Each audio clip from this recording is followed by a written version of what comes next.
Hi y'all, let's talk about Georgia Tan and what a monster she was. She now resides in hell where she belongs. She died from cancer not long after the investigation into her children's home in Tennessee began. She was one of the first child traffickers and one of the largest in American history. She operated out of a Tennessee Children's Home Society that was not licensed. She was the daughter of a local judge, George Tan. He resided over homeless cases and juvenile cases. He also took in orphans and children that came through his court systems. She is named after both her parents, Clark Tan and Belua Tan. She was called Belua George Tan. Her father was not a good man. He was a womanizer, cold to his family, but her family was well known. They were wealthy and powerful people. But her father was not well liked in the community. He had also adopted a young man and raised him, Rob Roy Tan. Some say he was adopted, some say not. He went into the war and died at the age of 40.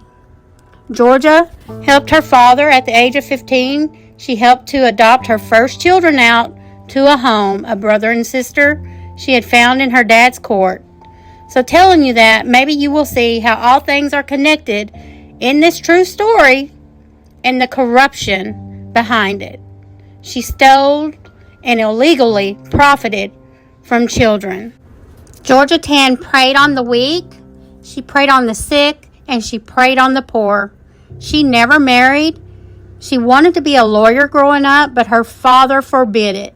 He said it was not suitable for a female, and she was made to focus on music. She did pass her bar exam to be an attorney, but she was never an attorney. It is said she was a lesbian and had to hide it during those times, and that they would call each other sister in those days. She was also reported as cold, just like her father. She was emotionally unavailable. She was born in July of 1891, Belula George Tan. Here we're going to call her Tan. She was born in Philadelphia, Tennessee. It is said that she considered poverty-stricken women left over from the Depression as breeders. She believed people were incapable of proper parenting if they were poor. She based these theories off of Hitler's theories.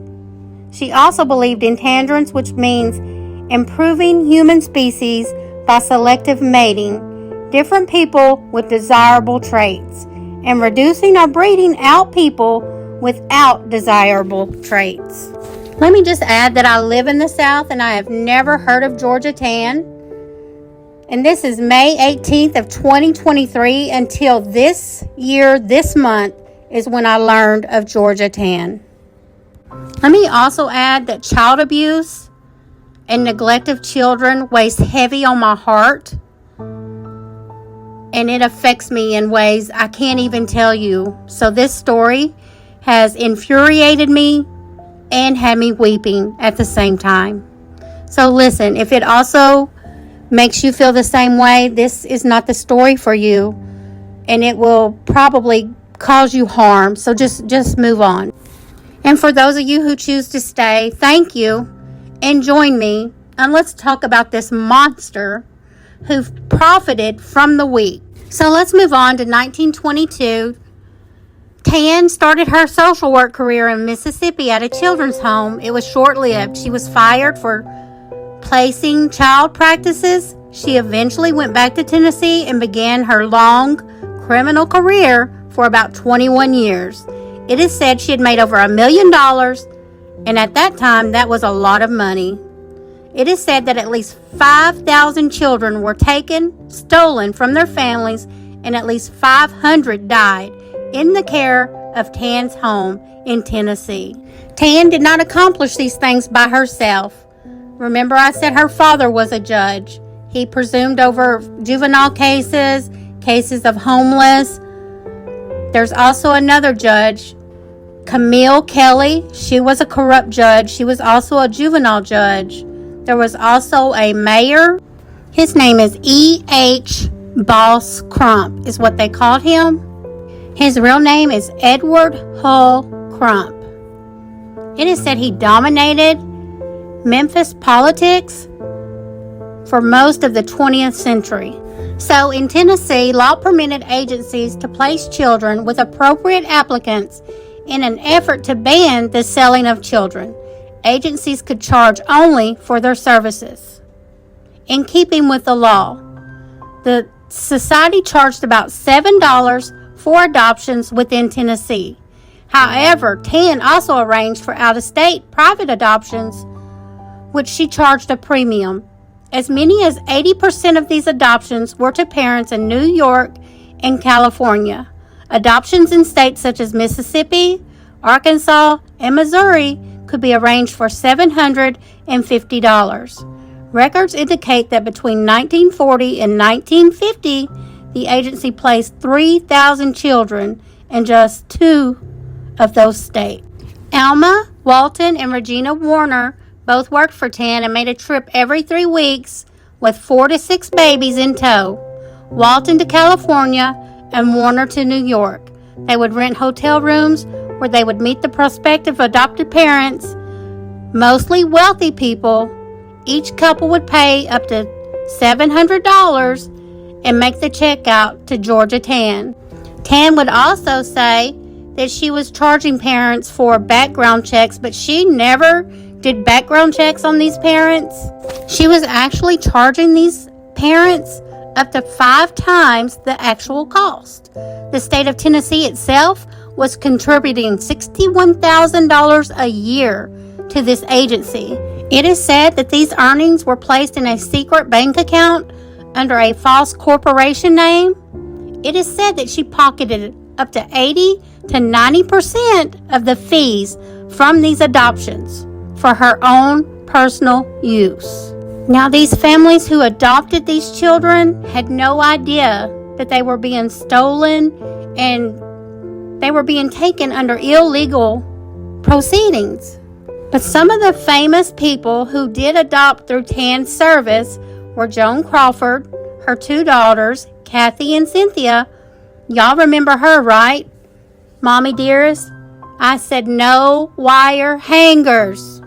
June Allison and husband Dick Powell also used Tan's agency. Ric Flair, the professional wrestler, was adopted through Tan's agency. And New York Governor Herbert Lehman, he also adopted, and he also signed a law sealing birth certificates in New York City. So let's talk about some of the ways she took these children. Some of these children come from loving homes, and their parents were searching for them. It is said that Tan used a variety of methods to procure children through pressure tactics, threats, or legal action, and other ways. She would dupe or coerce the parents, mostly poor single mothers, to turn the children over to her custody under false pretenses. She also would take children from inmates at the Tennessee Mental Institution. It is said that there was a lady there who gave birth every year to a child. It has never been reported who the father of these children were. Tan even resorted to kidnapping children. She would also go to hospitals when the mothers had just given birth and the mothers were under anesthesia or whatever medicine.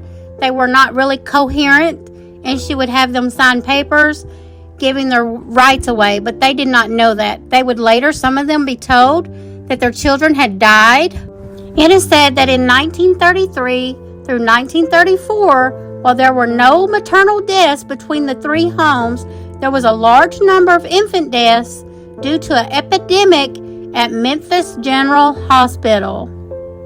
Tan would go to people's homes and tell them their children needed health care and take the children and never return them. She would show up in her big new limousine and have the children come see it for a ride. She would never take them back to their families. Also, she did not do any kind of background checks on the people running her home. She hired anyone. She did not care who took care of these children. It has been reported that she would change birth certificates She did all kinds of illegal things. When the parents who were adopting these children would start asking too many questions, Tan would threaten them with legal action and sometimes make them surrender their children they had adopted. Her threats would be fulfilled with the aid of Shelby County Family Court Judge Camille Kelly, who used her position of authority to sanction Tan's tactics and activities. Tan would say that these families could not provide for their children, and Kelly would give Tan the custody of these children, really without ever blinking an eye, without checking anything out. She was really a terrible person also. It's been said that some of the children were placed in homes and just used for child labor on farms with abusive families. There were papers drawn up saying that the parents could keep the kids for a year to make sure they were the right fit for their family, mentally stable, healthy, things like that. And if they were not, they could be given back to the Tennessee Children's Home that Tan was over. While these children were in Tan's care in her home, there's reports of neglect, physical abuse, sexual abuse, and murder. In 1930, Memphis had the highest infant mortality rate in the nation, largely due to Tan. In 1943, a wealthy businessman donated the mansion at 1556 Popular Avenue to the Tennessee Children's Home Society. The offices and intake rooms were put on the bottom floor, while the nurseries were upstairs. The all-female staff wore all white nursing uniforms, but they were not trained to be nurses. They were not real nurses. Even substance abusers, pedophiles, they were all working in this home. The children were frequently sedated, and those who were difficult to place were allowed to die, just done away with. They were considered unadoptable. Some of Tan's victims are known to be buried in Elmwood Cemetery in Memphis, Tennessee, and other children were never accounted for, and the exact number of deceased children remains unknown to this day. It is estimated that 500 deaths due to mistreatment at Tan's hands. A lady named Rose Harvey lived in Jasper, Mississippi. She would become one of Tan's first victims. It was in 1922. She was pregnant, she was a diabetic, she was a widow, and she was very poor. Her son was 2 years old and he was playing on the back porch. His name was Onyx. Rose's father had been convinced to sign papers saying his daughter was unfit and had abandoned her son Onyx. Onyx was given to another family and adopted out really quickly. He had been taken right off of his mom's porch. Rose did manage to hire an attorney, but she was never able to get her son back. That same year, Tan adopted a daughter of her own who she said had never had a relationship with her adopted mother. She was cold and had no emotions. In 1924, Tan was in Memphis, Tennessee, and she moved to Tennessee at 91 Stonewall Street. It was a 3-bedroom, 2-bath home.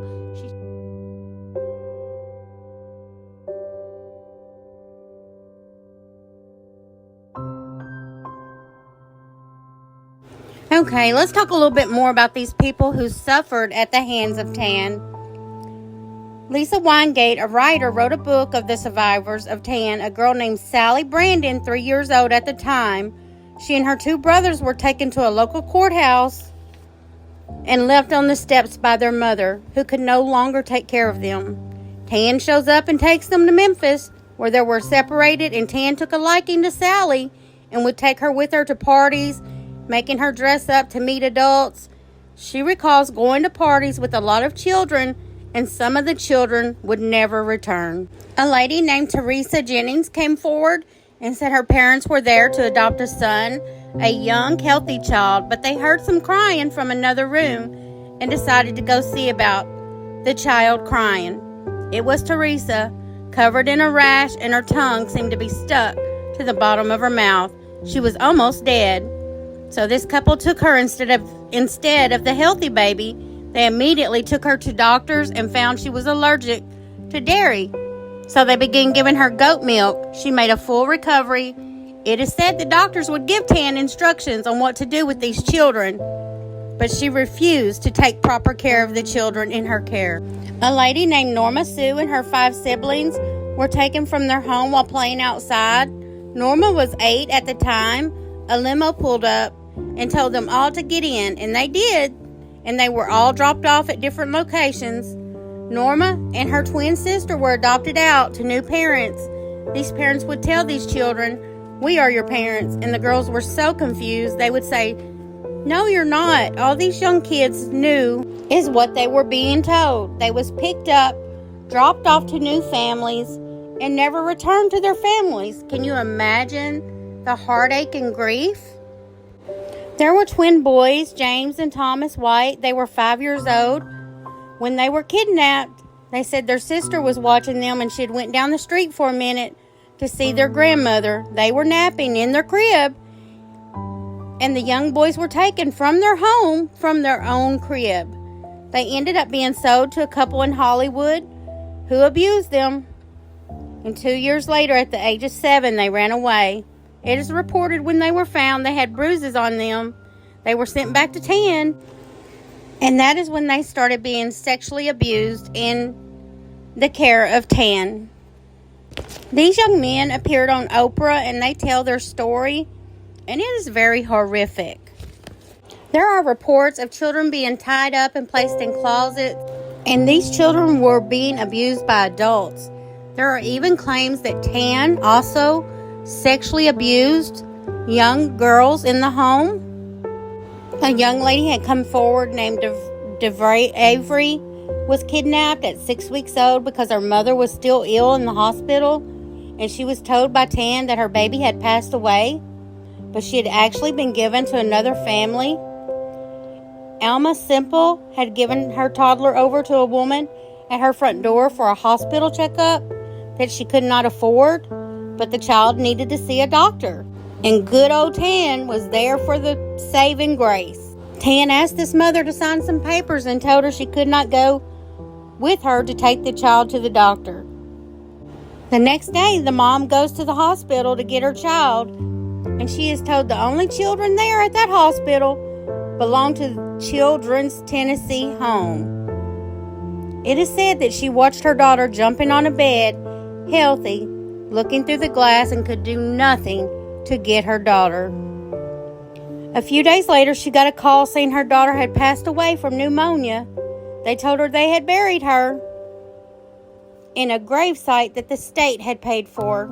Alma says she kind of went crazy, and she began looking everywhere for her daughter's grave. And of course, she couldn't find it. She would call the children's home and try to ask questions, and she was told no one could speak with her. 40 years later, Alma saw the face of the lady who had took her daughter on an episode of Unsolved Mysteries, and it was none other than Georgia Tan. The episode had been created to connect birth parents and their stolen children, and for Alma and her daughter, they actually did meet. It was a happy reunion. Tan would run ads in the newspapers. One ad she would run at Christmas time was, "We would like to be your Christmas gift." And she would sell raffle tickets so that people could buy the children. The death rate in this area is what raised alarm. Tan was not having these children properly cared for. It is reported that if they were ugly or too weak, they would be gotten rid of. It is said many cremations were done so that there would be no evidence. A social worker named Libby had the new governor look into Tan's Tennessee home, and it was eventually shut down on September the 12th of 1950. The state of Tennessee also hired an attorney to dig into Tan's doings. But in 1950, on the 15th of September, she passed away before she could ever be convicted of any crime. Not long after that, Judge Kelly quietly resigned. A memorial was set up for the children who died in the care of Tan. And there are many different reports on this, and it is estimated that 500 or more children died at the hands of Tan's Children's Home Society in Tennessee. In 1979, Tennessee began allowing adoptive children could be assisted in finding their biological parents and siblings, but the birth parents could not. In 1996 in Tennessee, adoption records could be released to adopted adults if they had permission from their adoptive parents. No one has ever been held accountable for all the lives that have been destroyed from Georgia Tan and her corrupt crew. I believe that these families deserve justice. Someone needs to be held accountable. Tennessee made sure they got their money back, right? They made a claim to half of Georgia Tan's estate. There is an organization called the Tennessee Right to Know that helps those who were adopted out to help find their biological parents. I'm sure you can Google it, look it up online. You can find so much there. I saw some reports of a lady named Jenny Bond who was looking for her brother. She was born in Memphis, Tennessee, February the 17th of 1939. She was given the name Mary Neal Long. Her brother's last name was either Hickman or Long, and he was born July of 1936 and was put up for adoption in April of 1939. A lady named Nancy Turner is looking for her sister. Nancy was born in Tennessee and was adopted at the age of 4. Her name was Nancy Lee McCoy, and her siblings were given up by their mother, who was not able to care for them. Nancy has found her brothers, but not her sister, whose legal name was Nellie Marie McCoy. She was born in Chattanooga, Tennessee on November 29th of 1940. And yes, I realize that these people would be in their 80s and 90s, but it is possible to still be out there. This is just a horrible, terrible, true story, and I just honestly cannot believe that this was allowed to go on. And what else I can't believe is that nothing has been done about it. A monument was put up for the babies who were murdered. This really is not okay, and this is disturbing. Anyways, y'all stay safe out there, and thank you for listening.